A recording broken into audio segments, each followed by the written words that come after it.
Gangguan terhadap Microsoft 10 ini berdampak pada penerbangan di seluruh dunia, termasuk Indonesia.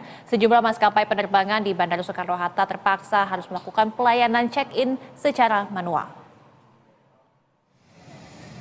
Proses check-in manual dibantu petugas maskapai, bahkan pengelola bandara menambah jumlah personel AFSEC dan membuka counter check-in lebih banyak untuk membantu pelayanan agar mengurai antrean penumpang.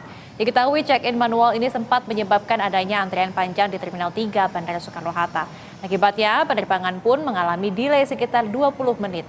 Diketahui dampak gangguan pembaruan sistem Microsoft Windows 10 ini di dunia membuat beberapa maskapai seperti Citylink dan AirAsia menggunakan sistem check-in secara manual. Para penumpang dihimbau untuk datang lebih awal untuk menghindari ketinggalan pesawat.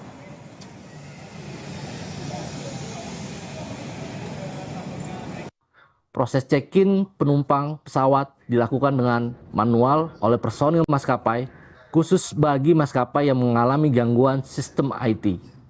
AP2 selaku pengelola bandara menambah personil aviation security, menyiagakan personil customer service untuk membantu penumpang pesawat dan membuka lebih banyak counter check-in untuk memperlancar proses keberangkatan penumpang.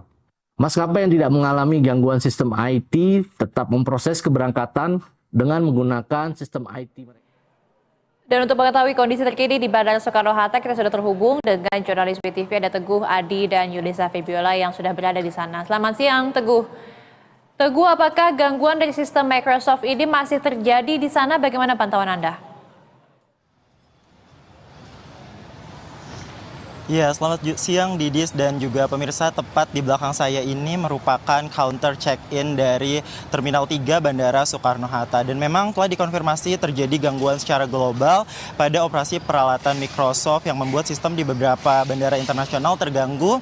Dan memang kericuhan terjadi di beberapa negara di luar negeri, diantaranya seperti Singapura, Malaysia, Belanda, dan Amerika. Dan di Indonesia sendiri gangguan serupa terjadi di beberapa sistem maskapai Indonesia, yakni Citylink, Scott Airlines, AirAsia, dan Indigo. Hal itu disebabkan oleh keterhubungan sistem mereka dengan provider global. Namun sepanjang pantauan kami dari jam 9 pagi tadi memang sistem check-in atau kantor check-in di sini terpantau ramai lancar, namun tidak terjadi penumpukan yang signifikan atau yang padat.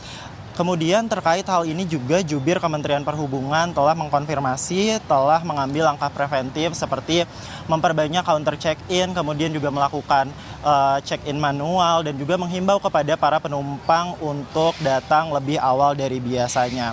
Kemudian sebagai informasi juga Didis dan juga pemirsa, Kementerian Dalam Negeri Australia dan American Airlines telah mengkonfirmasi bahwa gangguan ini disinyalir dengan masalah di perusahaan keamanan cyber yakni CrowdStrike yang mengalami down sama halnya seperti Microsoft juga. Begitu Didis. Apa yang kemudian dilakukan oleh pihak bandara untuk kemudian mengantisipasi adanya gangguan susulan begitu? Ya, pihak bandara juga telah membuka counter check-in lebih banyak dan juga melakukan check-in manual seperti yang sudah tadi kami sebutkan. Dan juga pihak bandara mengimbau kepada para penumpang untuk datang lebih awal mengantisipasi terjadinya penumpukan di Bandara Soekarno-Hatta. Begitu Didis. Baik, terima kasih Teguh Adi dan juga Yulisa Febiola atas laporannya. Selamat siang dan selamat kembali bertugas.